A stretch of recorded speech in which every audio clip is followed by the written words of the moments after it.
మీ మోకాల నొప్పులకు ఎటువంటి సర్జరీ లేకుండా ఎపియాన్ పెయిన్ క్లినిక్ అందిస్తున్న అత్యాధునిక చికిత్స. నమస్తే, నేను మీ జాహ్నవి. మనతో ఉన్నారు మన వనజ రామేశెట్టి. మాట్లాడేద్దాం. నమస్తే వనజక్క. నమస్తే జాహ్నవి. అయితే వనజక్క, ఇవాళ రేపు అందరూ కామన్గా మొన్నటి వరకునేమో హ్యాపీగా తినేసి ఫుల్గా వెయిట్ గెయిన్ అయిపోయాం. దాదాపుగా 90% జనాలు మళ్ళీ వెయిట్ లాస్, చక్కగా డైట్ మెయింటైన్ చేయాలి, స్కిన్ బాగుండాలి, అన్నీ ట్రై చేస్తూ ఉన్నారు. అయితే ఈ వెయిట్ లాస్లో భాగంగా మనం ఏంటంటే ఆల్రెడీ తిని ఉన్న ప్రాణాలు, మిరపకాయ బజ్జీలు, సమోసాలు అవి బాగా తిని ఆ క్రేవింగ్స్ ఉంటాయి కదా, కానీ ఎంతవరకు కంట్రోల్ చేసుకుంటాం? సో ఈ డైట్లో కూడా ఒక్కొక్కసారి క్రేవింగ్స్ ఎక్కువైపోతుంటాయి. సో ఆ టైప్ ఆఫ్లో చక్కగా తింటే బాగుండు, కడుపు నిండా అనిపిస్తూ ఉంటుంది, ఆకలిస్తూ ఉంటుంది. సో అలాంటి సందర్భాల్లో ఆడవాళ్ళకి ముఖ్యంగా, అంటే అందరికీ కూడా ముఖ్యంగా ఆడవాళ్ళకి రకరకాల హెల్త్ ఇష్యూస్, బోన్కి సంబంధించి కానీ ఇవన్నీ ఉంటుంటాయి కదా. సో అటు క్రేవింగ్స్ ఫుల్ఫిల్ అవ్వాలి, కంప్లీట్గా మనకు నచ్చిన ఫుడ్ తిన్న ఫీలింగ్ ఉండాలి, హెల్త్కి బాగుండాలి, అట్ ద సేమ్ టైం ఎలాంటి క్యాలరీస్ ఉండకుండా డైట్ కంటిన్యూ అవ్వాలి. పెద్ద కోరికే కదా, కానీ అందరికీ కావాలనుకునే కోరిక ఇది. మరి ఇలా ఉండాలన్నప్పుడు చక్కగా డైట్ చేస్తున్న క్రమంలో ఆకలి వేసినప్పుడు దానికి ఫుల్ఫిల్ చేసే ఫుడ్ ఐటమ్ బేసిక్గా మనకి డైట్ ప్రోగ్రామ్లో ఉన్నప్పుడు వెయిట్ లాస్ కానీ రకరకాల వాటెవర్ ఏదైనా రీజన్కి డైట్లో ఉన్నప్పుడు మధ్యలో క్రేవింగ్స్ వచ్చి ఆకలి అనిపించినప్పుడు ఏం తింటే మనము ఎక్స్ట్రా క్యాలరీస్ పెరగకుండా ఆరోగ్యంగా ఉంటాము అన్న క్వశ్చన్ ఇది. ఎగ్జాక్ట్లీ. అండ్ నేను చెప్పా కదా, ఆ టేస్ట్ లో కూడా కావాలి.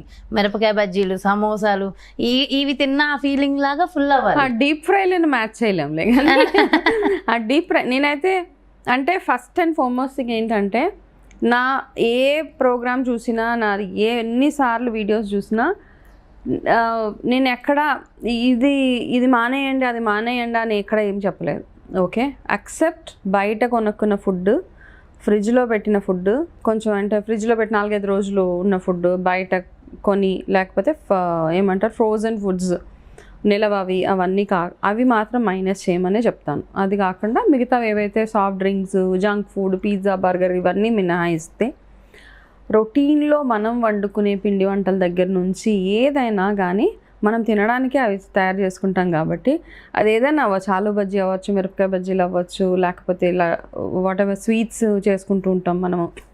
అవన్నీ ఏంటంటే అప్పుడప్పుడు తినడానికి బాగుంటుంది. రెగ్యులర్గా కాకపోయినా మనం ఆనియన్ పకోడా చేసుకుంటాము, మిరపకాయ బజ్జీలు ఇవన్నీ ఒక మంచి ఫీల్ అనమాట. మన ప్రాంతానికి అదొక ఇండికేషన్ అంటాం కదా, మనం ఎక్కడ ఉన్నాము అన్నదానికి. పెసరట్టు ఉప్మా, మిరపకాయ బజ్జీలు, తెలంగాణ ప్రజలం, మనం తెలుగు వాళ్ళం కాబట్టి మనకు ఆ ప్రాంతీయ అభిమానం ఇవన్నీ ఉంటాయి కదా. ఈ ఫుడ్ పలానా ఫుడ్ అనగానే అబ్బా ఇది మా తెలంగాణ ఫుడ్, లేకపోతే ఇది మా ఆంధ్ర ఫుడ్, పిడత కింద పప్పు ఫుడ్ లో ఉండే కిక్ వేరుంటది అంతే. అది పిడత కింద పప్పు ఆంధ్ర వెళ్తే, ఇక్కడ తెలంగాణలో మనం ఉన్నాం కాబట్టి మిరపకాయ బజ్జీలు, సర్వపిండి రొట్టె అంటాం, ఎన్ని ఉన్నాయి అసలు కదా. ఇవన్నీ వింటుంటే ఒక మంచి ఫీల్ వస్తుంది. సో ఇవన్నీ అవాయిడ్ చేసేయండి, లేకపోతే తినొద్దు అన్నట్లా ఏం లేదు. కానీ అప్పుడప్పుడు రెగ్యులర్గా మనం వారానికి 1-2 సార్లు ఇవన్నీ చేసుకొని తినడంలో ఏమీ పెద్ద డ్యామేజ్ అయిపోయి డేంజర్ అయితే అయిపోదు నన్ను అడిగితే. ఎవరైతే స్ట్రిక్ట్గా డైట్ ఫాలో అవ్వాలనుకుంటున్నారో, డయాబెటీస్, రకరకాల థైరాయిడ్ ఉంటుంది, బీపీ, షుగర్లు, ఇవి వెయిట్ గెయిన్ అయిపోయి ఎక్సెసివ్ వెయిట్, కొలెస్ట్రాల్ ప్రాబ్లమ్స్, ఇట్లాంటి వాళ్ళు ఏంటంటే ఈ ఆహారపు అలవాట్లని కాస్త మార్చుకోవాలి. ఇవి మార్చుకుంటూ ఏం చేద్దాం, మనము ఎప్పుడన్నా మనకి స్ట్రిక్ట్ డైట్ ఫాలో ఒక 6 నెలలు మనం అనుకుంటాం, నేను జంక్ ఫుడ్ తినను, మిరపకాయ బజ్జీలు తినను, పకోడా తినను, ఇంకోటి ఇవన్నీ తినకుండా నేను ఓన్లీ నా హెల్త్ మీద ఫోకస్ చేస్తాను. హెల్త్ మీద ఫోకస్ చేస్తూ ఆడవాళ్ళకి ఏంటంటే సప్లిమెంట్స్ ఉండాలి ఎక్కువగా. ఒక పర్టికులర్ ఏజ్ వచ్చిన తర్వాత ఒక కాల్షియము, మెగ్నీషియము, పొటాషియము, ఇవన్నీ హై ఫైబర్ ఫుడ్స్ ఇవన్నీ ఉండే ఆహారాలు తినాలి మనం. ఓకే, సో ఇవన్నీ ఉండే ఒక కాల్షియం, ఎందుకంటే మనకి ఒక 30 years 35 years దాటగానే కాస్త బోన్ వీక్ అవుతూ ఉంటుంది, బోన్ డెన్సిటీ తగ్గిపోతూ ఉంటుంది. అండ్ మెనోపాజ్ స్టేజెస్కి దగ్గర అవుతున్నప్పుడు బోన్స్ వీక్ అయిపోతూ ఉంటాయి, కాల్షియం తగ్గిపోతూ ఉంటుంది బాడీలో. ఈ కాల్షియం తగ్గిపోతూ ఉండడంతో పాటు మనకి ఏంటంటే ఫైబర్, బాడీకి కావాల్సిన ఫైబర్ లేనప్పుడు మనకి వేరే వాతము పెరిగిపోయి బాడీలో మనం తిన్న ఆహారం సరిగా అరుగుదల అవ్వకుండా ఉండి కాన్స్టిపేషన్ ఇలాంటివి అవి మొదలవుతాయి. అదే కాకుండా ఉదయం లేవగానే టక్క ఒళ్ళు నొప్పులు, ఎక్కడ చూసినా ఎక్కడ పట్టుకుంటే అక్కడ టక్ సౌండ్స్తో పాటు ఇలా కూర్చొని మనం స్ట్రేట్గా లేవలేని పరిస్థితి కూడా ఉంటుంది కదా. ఒక్కొక్కసారి అడుగు తీసి అడిగేయలేని పరిస్థితి. అంటే ఒక దగ్గర కూర్చొని లేసేటప్పుడు మనకి అట్లీస్ట్ ఒక ఫ్యూ సెకండ్స్ పడుతుంది తిన్నగా నించోటానికి. పొటాషియం డెఫిషియన్సీ, కీళ్ళ నొప్పులు, మజిల్ పెయిన్స్, ఇలా అన్నీ ఉంటాయి. హెయిర్ లాస్ దగ్గర నుంచి ఇవన్నీ ఉంటాయి. సో అన్నిటికీ అందుకని ఏమంటారంటే అన్ని రంగులు ఉన్న కూరలు తినాలంటారు. బికాజ్ ఒక్కొక్క రంగు ఒక్కొక్క దానికి పనికొస్తుంది. రెడ్ కలర్ ఉన్న ఫ్రూట్స్ తింటే రక్తానికి పనికొస్తుంది, ఇట్లా పర్పుల్ కలర్లో ఉంటే పొటాషియం ఉంటుంది. ఇట్లా అన్ని ఒక్కొక్క కలర్ ఫుడ్కి ఒక్కొక్క ప్రత్యేకత ఉన్నది. సో ఈజీగా తినే స్నాక్ మనం చూసుకుందాం. ఫుల్ మఖానా వినే ఉంటారు మీరు, ఫాక్స్ టైల్ అంటారు ఇంగ్లీష్లో. ఓకే, ఒకసారి చూపిస్తే. లోటస్ సీడ్స్తో, మన కమల విత్తనాలతోటి అవి తయారు చేస్తారనమాట. ఆ విత్తనాలు తీసి దాన్ని చక్కగా ఫ్రై చేసేసి అవి చేసి దానిపైన ఉన్న నలుపు అంతా తీసి చూపిద్దాం మనం. అవన్నీ తీసేసి ఫుల్ మఖానానే మనం బాగా ఫేమస్ అనమాట. దాన్ని ఇంగ్లీష్లో ఫాక్స్ టైల్ అంటారు, కమలా గింజలు ఇలా. కానీ ఈజీగా అందరికి అర్థమయ్యేది ఫుల్ మఖానా. చాలా తేలిగ్గా ఉంటాయి, పేలాల టైప్లో ఉంటాయి అవి. ఓకే, తీసుకొస్తాను అవి. ఇవి మనం రెగ్యులర్గా మన ఆహారంలో కనుక ఆహారంలో కాదు, స్నాక్ టైంలో, లైక్ 11 o'clock మధ్యాహ్నం మీకు ఏదో తినాలనిపిస్తుంది, ఒక టీ తోటో గ్రీన్ టీ తోటో, 4 o'clock ఆ టైంలో ఏదైనా తినాలనిపించినప్పుడు ఇవి జస్ట్ 1-2 గుప్పెళ్ళ ఫుల్ మఖానా తీసుకొని తినొచ్చు, హ్యాపీగా తినొచ్చు. అయితే ఇది ఎలా తింటారంటే, పచ్చివి కొంచెం నోటికి చుట్టుకుపోతూ ఉంటాయి కాబట్టి కాస్త 2 చుక్కల నెయ్యి వేసి అందులో మన స్టవ్ మంచి ఇనప కడాయి పెట్టి హ్యాపీగా ఫ్రై చేయండి. మళ్ళీ దీంట్లో ఎయిర్ ఫ్రైయర్స్ అని అవన్నీ ఇవన్నీ కాకుండా మామూలు స్టవ్ మీద హ్యాపీగా ఒక ఇనప కడాయి పెట్టి దాంట్లో ఈ ఫూల్ మఖానాలు కొంచేసి మంచిగా రోస్ట్ చేసుకోండి సిమ్లో. అవి బాగా ఏగి కరకరలాడుతూ ఉంటాయి. దింపేసిన తర్వాత మీకు కాస్త టేస్ట్ ఎన్హాన్సర్స్ లాగా దాని మీద కాస్త కారము, మిరియాల పొడి, ఉప్పు అలా వేసుకొని మీ ఇంట్లో పిల్లల దగ్గర నుంచి మీ దగ్గర నుంచి ప్రతి ఒక్కరు ఇది ఒక హెల్దీ స్నాక్ లాగా తినొచ్చు. ఇది ఓకే, ఇది తినడం వల్ల దీంట్లో కాల్షియం ఎక్కువ ఉంటుంది. కాల్షియం అంటే మన బోన్స్, మెగ్నీషియం, పొటాషియం ఎక్కువ ఉంటుంది, బి విటమిన్ ఉంటుంది ఇందులో.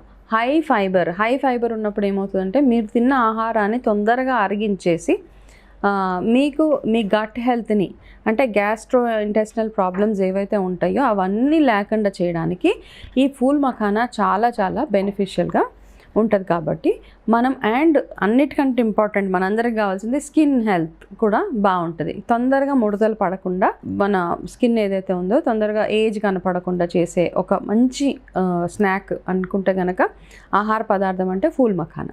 ఓకే, సో ఇది ఆ టేస్ట్ కూడా వస్తుంది నేను అన్నట్టుగా చక్కగా. అంటే ఫూల్ మఖానాతో చాలా రెసిపీస్ ఉన్నాయి. దాంతో కీర్ చేస్తారు, దాంతో కూరలు చేస్తారు, దాంట్లో జీడిపప్పుతో పాటు కలిపి కూర చేస్తారు.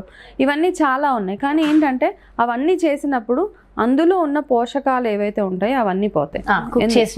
కుక్ చేసినప్పుడు డెఫినెట్గా పోతాయి. సో దాన్ని ఎలా తినాలో, ఎంతగా తినాలో అంత. ఇది డయాబెటీస్ వాళ్ళకు కూడా చాలా మంచిది. ఇది షుగర్ లెవెల్స్ని తగ్గిస్తుంది. కాబట్టి డయాబెటీస్ ఉన్నవాళ్ళు ఏంటంటే మీరు మెడికేషన్ అవన్నీ చేస్తూ ఇది కూడా మీకు స్నాక్ లాగా కావాలనిపించినప్పుడు ఇది తినడానికి ట్రై చేయండి. అతిగా తింటే షుగర్ లెవెల్స్ బాగా లో అయ్యే కూడా ఉన్నాయి. బాగా ఎక్కువ తగ్గిపోయినప్పుడు ఏమవుతుందంటే మనకి హైపోగ్లైసిమియా, హైపర్గ్లైసిమియా అంటే సడన్గా మనకి చెమటలు పట్టేయడము, కళ్ళు తిరగడం అట్లా అవుతాయి. కాబట్టి కాస్త కేర్ఫుల్గా చూసుకుని ఇది తినండి. అతిగా అంటే మితంగానే తినాలి. ఇది కూడా మంచిది కదా అనేసి ఎక్కువ తిన్నంత మాత్రాన మనకు ఒక రోజులో బోన్ హెల్త్ అవన్నీ వచ్చేవి. మీ ఓవరాల్ హెల్త్కి మంచి ఏదైనా ఒక స్నాక్ తినాలి అంటే చాలా ఉన్నాయి. అందులో ఒకటి ఈ ఫూల్ మఖానా. కాబట్టి చాలా సింపుల్గా ప్రిపేర్ చేసుకోవచ్చు. తెచ్చి ఇంట్లో పెట్టుకొని పిల్లలకు కూడా, చిన్న పిల్లలకు కూడా చాలా డైలీ కూడా తినచ్చా ఇది? No problem. Daily evening 4 o'clock snack టైంలో మార్నింగ్ వేయించుకోవాలి, అప్పటికప్పుడు ఫ్రెష్గా వేయించుకుని పెట్టుకోవచ్చు. ఎప్పటికప్పుడు వేపుకుంటే బెటరే. మార్నింగ్ అంటే ఆఫీసెస్కి వెళ్ళే వాళ్ళు చిన్న బాక్స్లో పెట్టుకొని వెళ్ళిపోవచ్చు. ఇది పెట్టుకొని ఏదో టైంలో చిన్న స్నాక్ లాగా అది నవ్వులుతూ ఉంటే ఫస్ట్ ఏంటంటే మనకి వేరే దాని మీద దృష్టి వెళ్ళదు, వేరే ఏదో క్రేవింగ్స్ అవి ఉంటాయి. కాబట్టి దాని మీదకి ధ్యాస వెళ్ళకుండా దీని మీదే ఉంటుంది. స్వీట్ క్రేవింగ్ ఉన్నా కానీ, స్వీట్ క్రేవింగ్ ఉన్న వాళ్ళు చిన్న బెల్లం ముక్క క్యారీ, చిన్నది ఇంత చిన్న బెల్లం ముక్క మీ డబ్బా క్యారీ చేస్తే స్వీట్ తినాలనిపించినప్పుడల్లా అది నోట్లో వేసుకుంటే ఆ క్రేవింగ్స్ని స్టాప్ అయిపోతూ ఉంటాయి. కాబట్టి ఇలాంటివి చిన్నవి మనం ట్రై చేసుకోవచ్చు. వెరీ సింపుల్గా మనం ఇంట్లో ఉన్న వాటితోనే ఎలాగ ఆరోగ్యంగా ఉండొచ్చు అన్నది ఒకటి మనం ఆలోచించుకోవాలి. ప్రతిదానికి బయట నుంచి కొనుక్కోక్కర్లేదు, ప్రతిదానికి డాక్టర్ దగ్గరికి వెళ్ళవసరం లేదు. ఫస్ట్ బేసిక్గా మనం హోంవర్క్ చేసి ఇంట్లో చేయాల్సిన రెమెడీస్ అవన్నీ చేసిన తర్వాత ఫైనల్గా మనం చేయలేకపోతున్నాము అన్నప్పుడు అప్పుడు వెళ్ళాలి. అట్లా అని సివియర్ కండిషన్స్ ఉన్నప్పుడు ఇగ్నోర్ చేయకండి, వెంటనే డాక్టర్ దగ్గరికి వెళ్ళిపోవాలి అంతే. అండ్ వండర్ఫుల్ ఇన్ఫర్మేషన్ అండ్ చాలా చాలా అవసరం. ఇది కేవలం డైట్కి మాత్రమే కాకుండా ప్రతి ఒక్కళ్ళ బోన్కి సంబంధించి కూడా మంచి టిప్ చెప్పేశారు. థ్యాంక్ యూ సో మచ్ అక్క. నమస్తే. ఎస్, చూసారు కదండి, మరి ఇది అంటే మన డైట్లో భాగంగా మన క్రేవింగ్స్ని కంట్రోల్ చేసుకునే అద్భుతమైన ఆహారం. దాంతోపాటు మనకున్నటువంటి అనారోగ్యాల సమస్యల నుంచి కాళ్ళ నొప్పులు, కీళ్ళ నొప్పులు, వీటికి అంటే పొటాషియం డెఫిషియన్సీ ఇవన్నీ ఉంటాయి కదా, వీటి నుంచి కూడా బయటపడాలి అంటే మధ్య మధ్యలో మనం తింటూ ఇవన్నీ తగ్గించుకునే ఒక చక్కటి చిట్కాని మనకి ఎక్స్ప్లెయిన్ చేశారు కదా. మరో బ్యూటిఫుల్ కాన్సెప్ట్తో మళ్ళీ మీ ముందుకు చేస్తాను. అలాగే పర్సనల్గా మీ బాడీకి తగిన డైట్ కావాలి, కస్టమైజ్డ్ డైట్ కావాలి, మనకి అపాయింట్మెంట్ కావాలి అనుకుంటే వెంటనే క్రింద డిస్ప్లే అవుతున్నటువంటి నెంబర్స్కి కాల్ చేయండి, అపాయింట్మెంట్ తీసుకోండి. నమస్తే.